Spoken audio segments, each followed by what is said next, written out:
Isn't he breathtaking up there? Alrighty, SpongeBob, we gotta go. I'm gonna learn how to use a fork. Right, Robo? 'Twill be my pleasure, Master. By the way, your house looks a million times better. Thanks. Oh, what am I gonna do, Gary? It's hideous. Wishful thinking, Gary. What burglar would want to steal that thing? Cue the intro!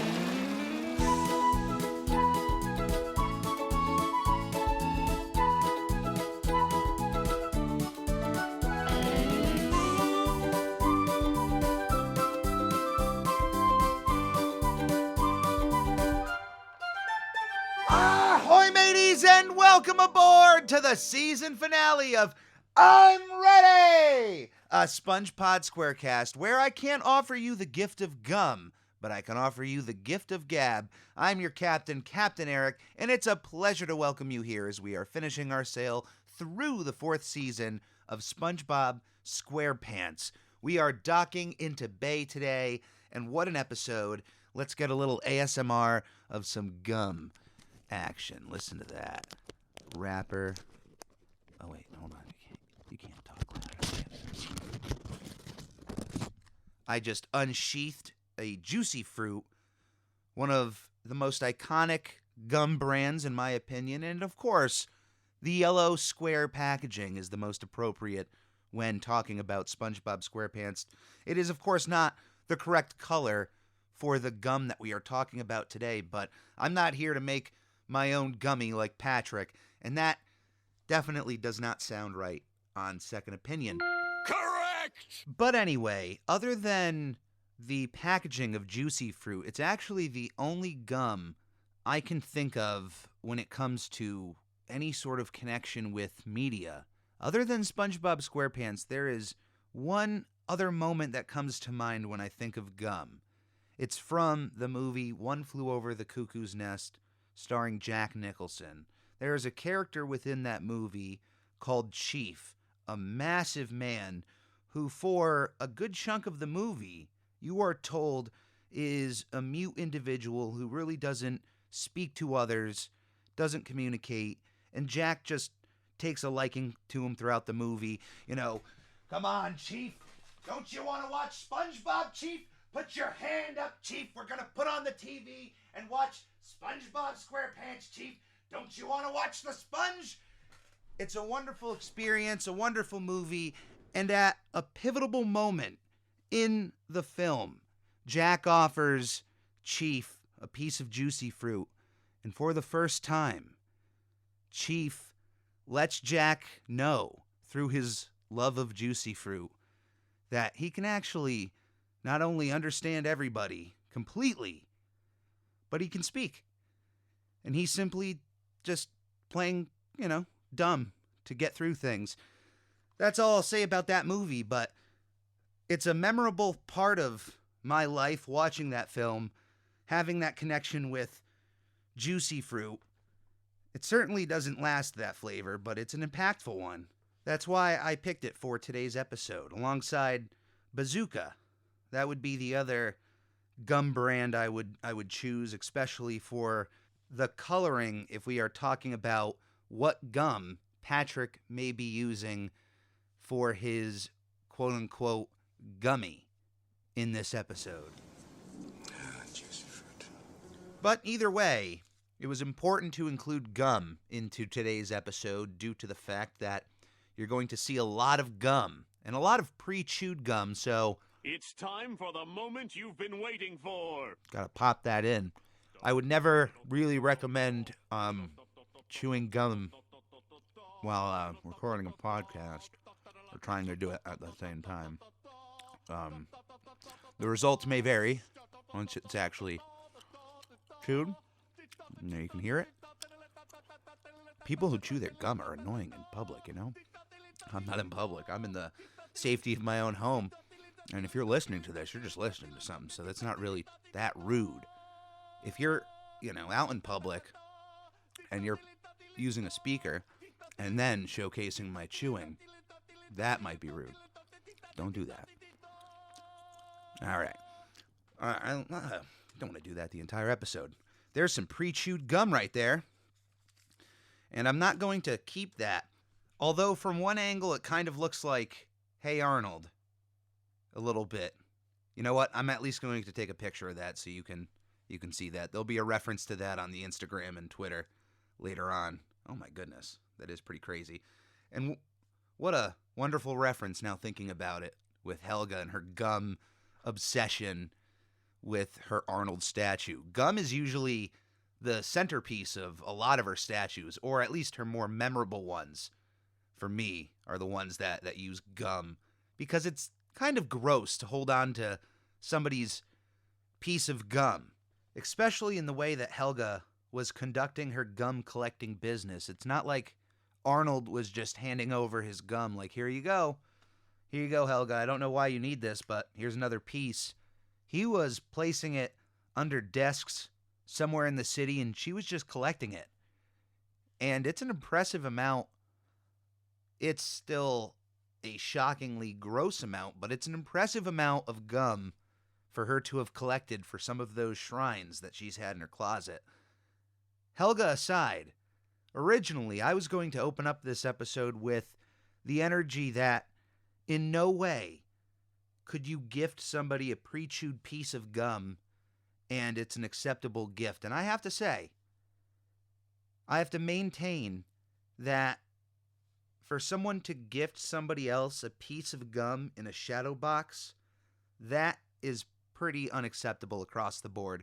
I can't think of a single person, living or otherwise, other than, hey, this is the prop gum used in Willy Wonka and the Chocolate Factory from the original movie. If that's the prop piece of gum used, that's literally the only thing I could think of that somebody could gift me as a gift, a pre-chewed piece of gum that I would go, oh, awesome. But then I was thinking about it in another way. If a celebrity or somebody I looked up to themselves gifted me a pre-chewed piece of gum right out of their mouth, would I hold on to it? And there were some people that, as I was thinking about this train of thought, and I was thinking about it for a couple of hours as I was doing some errands today, but there were a few people I could think about that once that gum was in my hand, hopefully in a napkin, where I would think about, you know what, I may hold on to this. It's not a yes or a no. But these scenarios are also ranging from the improbable to the outright impossible, so I have no problem sharing them with you today. This is by far going to be the weirdest top number of anything I have ever done, so in honor of our season finale, here are top 5 people and their scenarios in which they could give me a piece of their gum right out of their mouth, and I would at least consider placing it in a shadow box, placing it on my wall, and keeping it as a conversation piece. Number 5 is the man who started this entire thought process off with, who would be someone to give out a piece of their gum out of their mouth to someone? And the first person I thought of, and I mean this with all due respect, I love the artist, Prince, I thought of as someone who, if you had asked him for an autograph and he was chewing a piece of gum, he may actually pull out the piece of gum, put it on a napkin, and go, there's your autograph. It may be something he could do. He seemed that eccentric, and I absolutely love the guy, but I wouldn't ask him for an autograph. It would take me a considerable amount of time of a false security of talking with him to gain the confidence of going, oh, I think he may like me. I'm going to ask him for an autograph. And if I did, the gum comes out on the napkin, there's your autograph. I may actually hold on to it, especially if it's a purple piece of gum.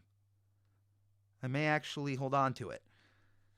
Number 4, and I've never hid my love for the guy, Kevin Smith, and this is a very particular situation, but in his original 1994 film Clerks, a fictional brand of gum was created known as Chulies.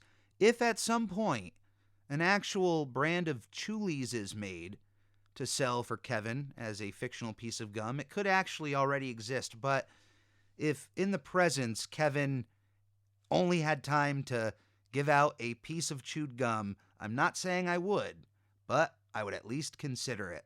And that's the point of today's list. Number 3, another completely improbable situation, not impossible.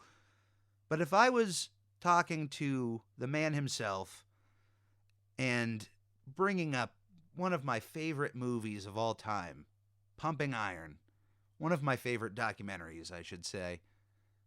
If I was in the vicinity of Arnold Schwarzenegger and he made a gumming joke in accordance to one of my favorite scenes to that movie, if you know, you know, and gave me a piece of gum he was chewing, I may keep that piece of gum. I'm just saying, it's a very, very, very specific scenario I find myself in. Completely improbable.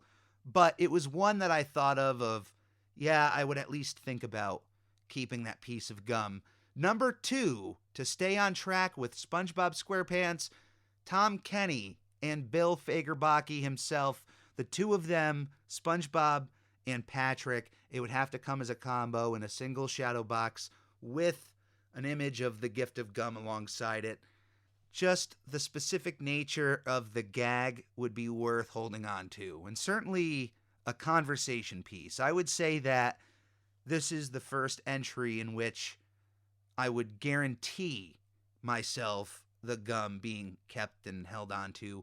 Now, I'm not opening up somebody gifting me a pre-made shadow box of quote-unquote Tom Kenny and Bill Fagerbaki's gum, pre-chewed gum, even with proof. It wouldn't excite me enough. I'd rather create that myself. I'd rather have my own, not Helga moment, but I'd rather be in person with them, not take it from a place they've discarded. I don't want to do that. Ugh. But number 1, there is one person that I could think of in the history of the world, and I thought about everybody. I went through so many people in my head of someone who could gift out the piece of gum out of their mouth into my hand. And there was one person out of them all that I would, without a doubt, go home, put that gum in a shadow box, and hang it up as a conversation piece, simply so that anybody who brings up, why do you have a piece of gum on your wall? I get to talk about my interaction with this person. Number 1, and this is unfortunately in the impossible category, is Rodney Dangerfield. He is no longer with us, but the impact of the comedy he left behind is still felt to this day. I absolutely love Rodney Dangerfield, and if he was walking by, and you may think it's rude, but if he was just like, hey, kid, took the gum out of his mouth, put it in my hand, don't spend that all in one place, I would hold on to that, just to be able to tell people, I met Rodney Dangerfield, and this is the story behind it.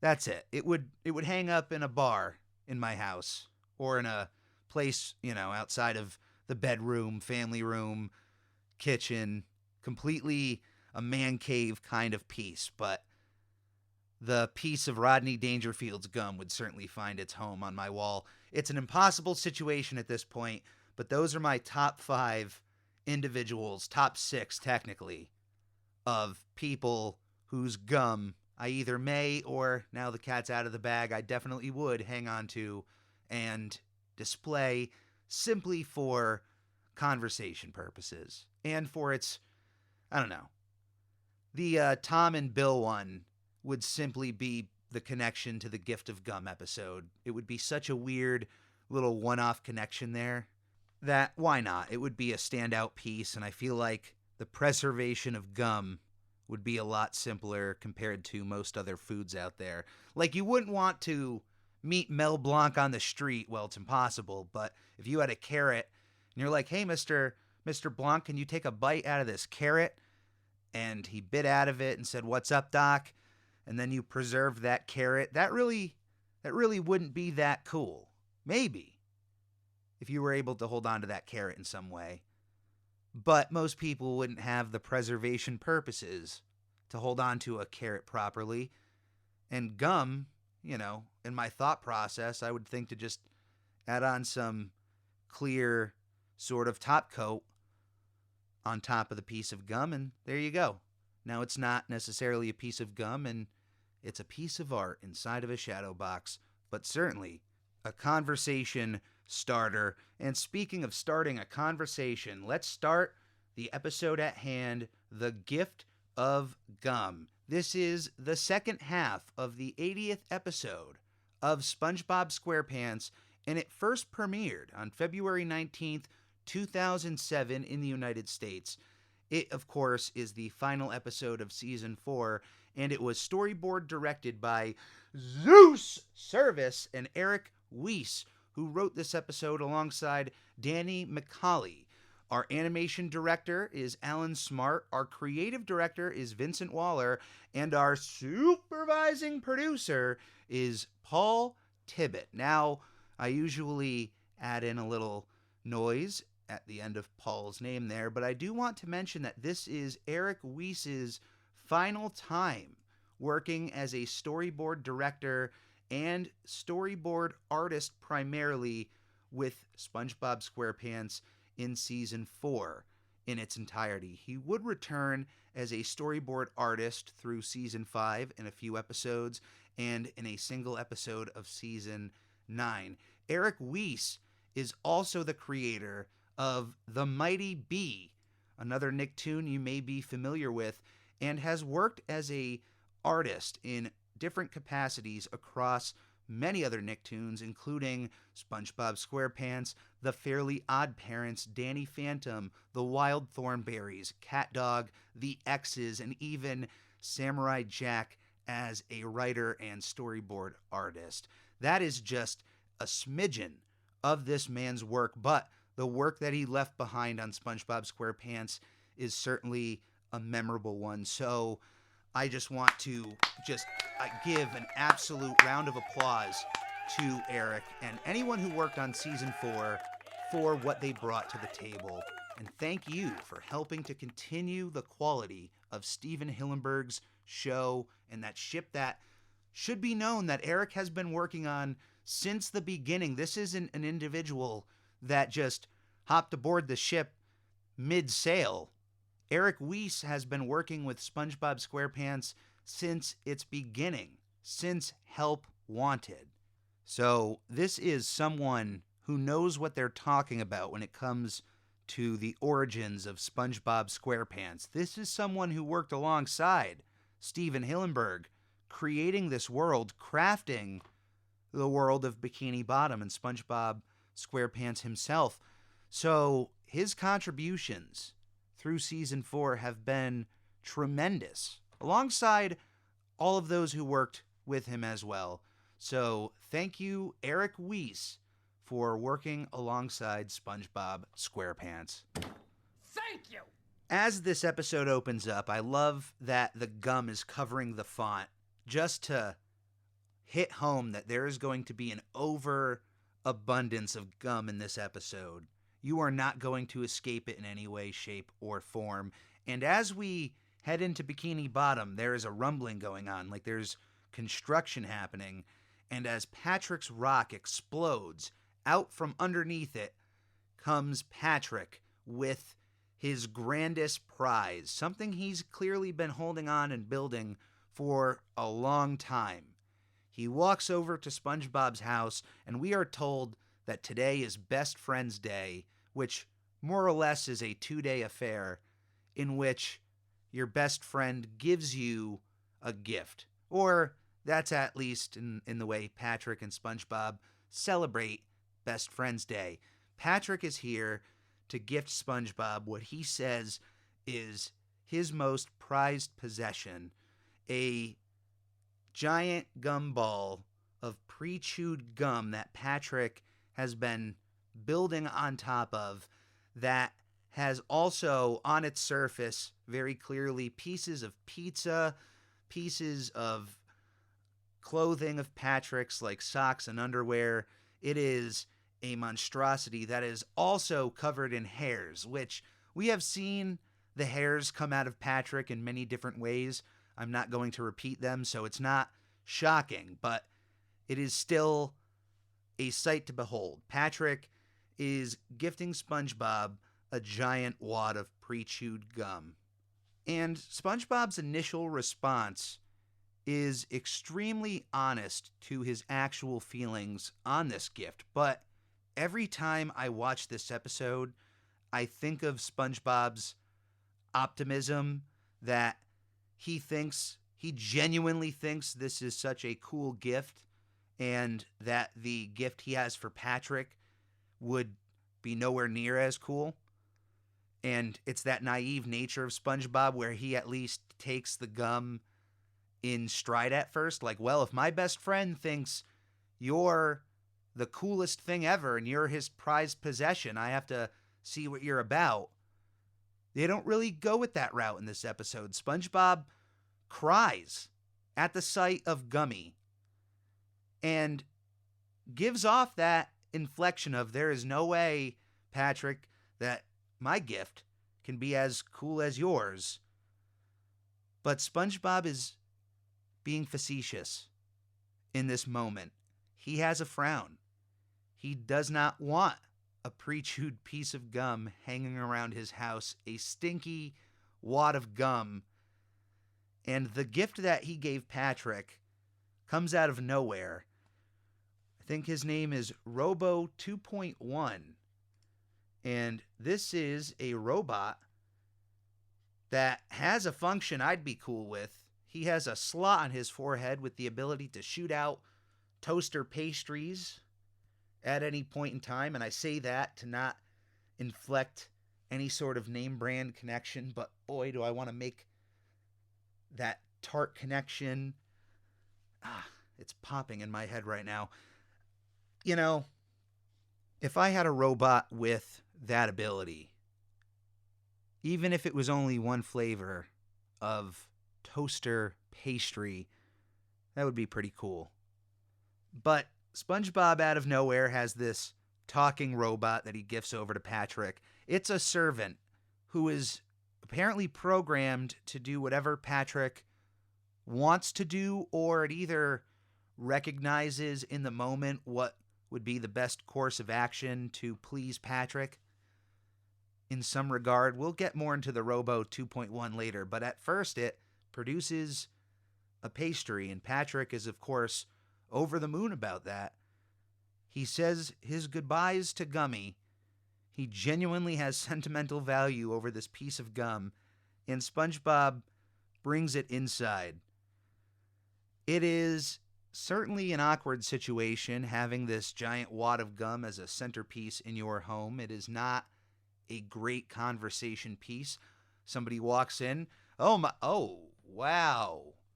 What's the story behind that? Is it the world's largest wad of gum? Nope. My best friend gave it to me. Yeah, I don't know. Really doesn't work out. And SpongeBob pokes the gum. It sprays him with the saliva that seems to have been soaked into the gum of Patrick's, wherever it goes. This thing certainly isn't a dry piece of gum. And the masticated gummy, as SpongeBob calls it, which, let me just say, mastication is the act of chewing. When you chew something, you are masticating it. So there is nothing wrong with masticating, and mastication is completely fine. Everybody does it except for those who can't. Put that on a t-shirt. There's a moment here early in the episode in which SpongeBob, trying to push Gummy out of the way using his arms. They snap in half. His arms break. And it's one of the few times that I've audibly yelled out, ow, when watching an episode of SpongeBob. So whoever drew that out and added that perfect sound effect really made an impact. There are a few times in the show's run where SpongeBob gets hurt, where someone may wince or someone else may have their face ripped off or something like that. It doesn't happen very often, but when it does, it leaves an impact. This was one of them. SpongeBob then gets covered by the gum, and he uses his legs. He rips off his legs. We don't get to see that part, but he uses them to crawl from underneath the piece of gum. He starts noticing all of the intrusions of the gum, including a dirty sock, a used toothbrush, a hot dog, a piece of pizza. We see a baseball, and worst of all, a piece of underwear that reminds me of even the dirtiest sock from Rocko's Modern Life, just crawling across the ground, reaching its way over to SpongeBob, and this underwear ghoulishly proclaims, "You're not Patrick." Yeah, it's time to get out of the house now. That gum is gone, and as SpongeBob uses his garage for one of the few times in the show's history that we've seen this garage door used, SpongeBob pushes the gum through onto the trash can. Patrick is then suspicious of this. Hey, what are you doing? And as Robo 2.1 throws SpongeBob under the bus, thanks a lot, he proclaims it looks like SpongeBob is trying to throw away Gummy. Patrick is appalled by this. I have always maintained that it would have been a better excuse for SpongeBob to say, hey man, Gummy needs a platform or some kind of bottom to it so it's not sticking on everything. This trash can is a perfect little stand. I'm not throwing it out. But SpongeBob goes with the excuse that, oh, I love Gummy, I'm trying to dress it up, look, and puts the top of the trash can on its head with a little flower on it, tries to pass it off as a playtime activity, and Patrick buys it, hook, line, and sinker. He's off playing with Robo 2.1. I don't know if it's the time of the episode where he mentions that they're going to pull some lint out of his belly button, but it seems like Robo 2.1 is okay for a lot of activities out there. Not really what I would say. The next idea for SpongeBob is to bury Gummy in the ground. So he starts digging a hole next to the pineapple, and right as he uses the bulldozer to push Gummy into the hole, who but Patrick comes into frame. What are you doing? And SpongeBob then comes up with the brilliant excuse that I'm just moving Gummy in a way so that you can see it in a different reflection. Hey, Patrick, here, come down into the hole. Look, can't you appreciate Gummy from a different angle now? And Patrick then notices what SpongeBob was trying to do and actually appreciates what SpongeBob was trying to do. In fact, he has a better idea. Patrick picks up Gummy and plops it on the front of SpongeBob's pineapple, right at the tippy top in front of the door, not at the top of the branches, because honestly, that would be the best idea of plopping the gum out of nowhere. I know SpongeBob may lose his rooftop access at that point, but I would say make a roof out of it. Make a gum roof, so now you have an enclosed room out of your little attic now of the pineapple. But Patrick just sticks it to the top of the door. Now that's a way to appreciate my Gummy. Your Gummy. But either way, look at that. And Patrick walks away with Robo 2.1 to do Neptune knows what. And SpongeBob is stuck with this wad of gum now at the front of his house, the front of the pineapple. And even though it's out of the way, it still is an eyesore to look at. And as SpongeBob is talking with Gary, he brings up that he would wish somebody would just steal the thing. And there's this eye shift between SpongeBob and Gary as if they're thinking about it, as if it's a good idea. You know, well, who would steal a piece of gum like that? Oh, wait a minute. SpongeBob changes his disguise into burglar SpongeBob because he will steal gummy from the front of the pineapple. Day 1 of Best Friends Day is over, and SpongeBob ends up at night descending from the top of the pineapple, trying to push gummy off of the front of the pineapple, and as he's pushing with his feet, creates a small hole in which he falls into gummy itself. He slides into it. One of my favorite animated pieces of this episode, and the sound design group did a wonderful job of presenting gummy. SpongeBob slides into a crevice. One of the grossest parts of this episode, but then again, one of the most shocking parts. As SpongeBob is sitting in this crevice of gummy, another section of the wall opens up to reveal actual other citizens of Bikini Bottom that, due to their 5 o'clock shadow, seemingly have been held for who knows how long inside of gummy. At least 8 fish jump out of gummy through the hole in the top and escape, with SpongeBob being a hero here. Look at that. Whoever said that there couldn't be a silver lining in the act of burglary? I'm not condoning it. Don't you do anything out there, you members of the Ready Crew. Now SpongeBob has tried kicking gummy off of the pineapple. It's time to pull gummy off of the pineapple, and SpongeBob pulls and pulls and pulls at gummy, stretching the gum all the way to the street. But the strength of gummy is far beyond SpongeBob's comprehension, and SpongeBob ends up being pulled right into gummy, covering the entire pineapple in gum, keeping SpongeBob wrapped up in a web-like appearance of gum, like a gum spider, like the one in Chalk Zone has just come by and webbed up SpongeBob. And as Sandy comes by the next day, she discovers SpongeBob stuck in this gum intrusion over the pineapple and tries to assist, but SpongeBob tells her, do not get involved. This is a sticky situation, if you will, but this is a force of nature unlike we've ever had. Gummy does not mess well with being pulled on, touched, hit, and every single time you try, it gets angrier. Sandy, of course, has no time for that, and you would think, being the strongest character in Bikini Bottom, she would make some damage by karate chopping the gum, but of course, even Sandy is not enough to stop Gummy. But that doesn't stop Sandy here.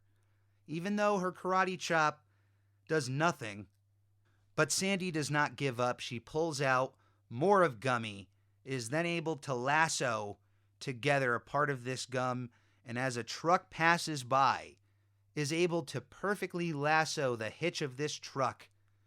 But even this truck is not enough to take down Gummy as it struggles to escape the power of Gummy. And the trucker is one of my favorite one-off side characters.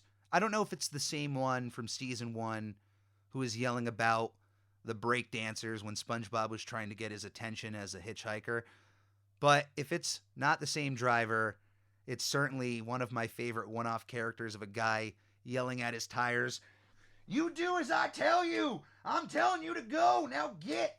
I absolutely love it. He is yelling at his tires as the truck is stalling. It is revving its engine, but the gum pulls the truck back, and as soon as it makes contact, or at least the back end of the truck cuts in half, is pulled in half by the force of wanting to go forward and Gummy pulling back, but the back end of that truck ends up coating the entirety of Conch Street in gum. Sandy is now a part of this, and Squidward, who looks out of his window and smartly decides, you know what? I don't want to have any part of this. He does the smartest thing I think Squidward has ever done, and yet he still ends up a part of the situation. The force of the gum pulls the Easter Island head into the pineapple, sending Squidward right out of the window and into the gum. Patrick now shows up and is amazed by the carnival of gum that SpongeBob has made out of gummy, and is becoming increasingly jealous of SpongeBob, his most prized possession, being used by Sandy and Squidward and Patrick, although he likes the massages, the pastries, and hopefully the fan that Robo 2.1 seems to offer at almost any time. He misses his gum, which SpongeBob smartly catches on and delivers one of my favorite lines in the history of SpongeBob SquarePants, with SpongeBob so monotonely asking Patrick, "Do you miss Gummy? Do you want your Gummy back?" And Patrick, yeah, he wants Gummy back. And like a Pac-Man, just gobbles up all of the gum across Conch Street. You can't stop Patrick with his gum gobbling, and cleans up the area of all of that gum, with Patrick then stuck as this little gum-filled creature before hiccuping the gum as this massive bubble before everybody gets coated in gum. The entirety of Bikini Bottom gets coated in gum. All of that gum that Patrick consumed made a bubble big enough. I'm sure that Patrick has never had the entirety of Gummy chewed up at one point in time. This was a gumball that he was building on top of. So Patrick has never had this much gum inside of him at once. But this bubble just reaches the peak of Bikini Bottom before popping, and everybody is now coated in gum. This is a gum-centric episode through and through, and the gift of it. Now that should explain why Cap and all of the various objects are coated in gum in all of the material used in the videos for I'm Ready, a SpongePod Squarecast Season 4. So a very gum-centric season here for the show. It's a nice episode, a nice little season finale, although the last episode certainly would have made a bigger, grander season finale. They usually don't air these episodes alongside one another. Here's an episode that is paired with The Best Day Ever, but those episodes aired in different times. The Best Day Ever was November of 2006, and here we had an episode, what was it, February 2007? Was an earlier time. Let me see.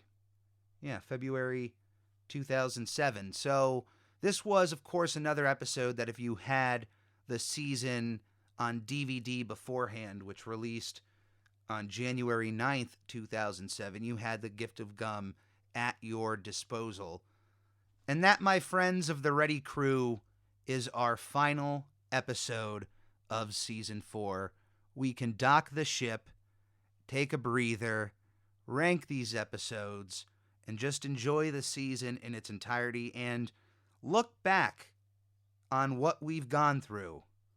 An incredible season of SpongeBob SquarePants and an incredible season of I'm Ready, a SpongePod Squarecast, if I do say so myself. In all of the years of working in podcasting and in editing of audio, I've had some of the most fun during the recording of this season. So, regardless on wherever you think the quality of SpongeBob SquarePants goes after this, I hope that the quality of this show continues to grow and the fun I'm having continues as well. Because at the end of the day, if I'm not having fun, well then, who's expected to listen to somebody who isn't having fun on this end? You know? I feel like that makes a lot of sense. I can't thank each and every one of you enough for joining me this season. There's, of course, a little bit more of Season 4 in terms of this show. We're not at the complete season finale, I would say. There's still the rankings. There's still at least one more week, I would say, that I would like to talk to you guys before we jump into season 5. But in all honesty, I'm ready for it. I'm ready to jump into season 5. I'm ready to continue this show. I'm ready to continually grow as a content creator, as an entertainer, as a captain. I'm ready for it all. I'm ready to be here, and I hope you're ready too, because you being a part of this makes this all worthwhile. The fun I'm having is one thing, but another part of it is hopefully the fun you may have, and let's create more fun together as time goes on. This has been a pleasure. Thank you for coming aboard. If you would like to support the captain, the 2 best ways you can do so, the absolute best thing you can do so, is clicking on the YouTube link in the podcast description below, or heading over to youtube.com/@thecaptaineric and subscribe to the YouTube channel. You can click on that bell if you'd like to be notified anytime I go live or put something out, but you don't have to do that. You don't have to be bombarded if you don't want to. So click on over to youtube.com and join the Ready Crew today. There is, of course, nothing paid to look at. It is simply a subscription. Your subscription means the world to me. Seeing that number grow is always a delight. And we're almost at 500. I would love to see us get to 500 right before season 5. That would be pretty cool as a nice little 500 special. Maybe we can do something extra on top of that. But either way, your subscription means the world. If you would like to go the extra mile of supporting the captain, you can click on that Redbubble link in the podcast description below. There you'll find a bunch of different pieces of art designed by Captain Eric that you can put on a multitude of different products. Anything that comes in from my projects goes directly back into my projects, and it is always appreciated. If you would like to follow the captain on social media, you can head over to Twitter @I'mReadyPodcast or on Instagram @SpongeBobPodcast, as simple as it sounds. And if you would like to write into the show, if you ever have any questions for the captain, anything you would like read out on the air, or any SpongeBob-related questions, you can reach me at spongepodpodcast@gmail.com. spongepodpodcast@gmail.com. Thank you for coming aboard this season. Thank you for coming aboard this episode, and we will see you on the next episode for our rankings of SpongeBob SquarePants Season 4, as we are enjoying this docked experience. I'm going to enjoy myself another piece of juicy fruit. Nice little start with gum, and we're ending with gum. That is going to be it, ladies and gentlemen of the Ready Crew. My name is Captain Eric, and as always, please be safe, be kind to one another, and come aboard again to another episode of I'm Ready! A SpongePod Squarecast. I gotta attempt a juicy fruit bubble. I want to see if I can get the audio going. Hold on. Alright. A couple of pieces of juicy fruit. I can't end this episode without a bubble. It can't not be a bubble. Come on. A couple of pieces. Juicy fruit. Let's go.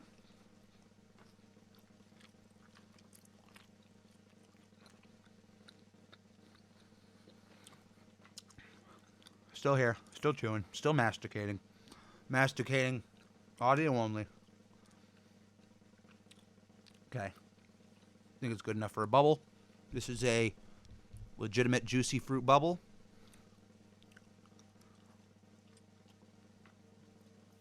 I don't know if the air was just caught on that. That was a very sad bubble. Let me try it one more time.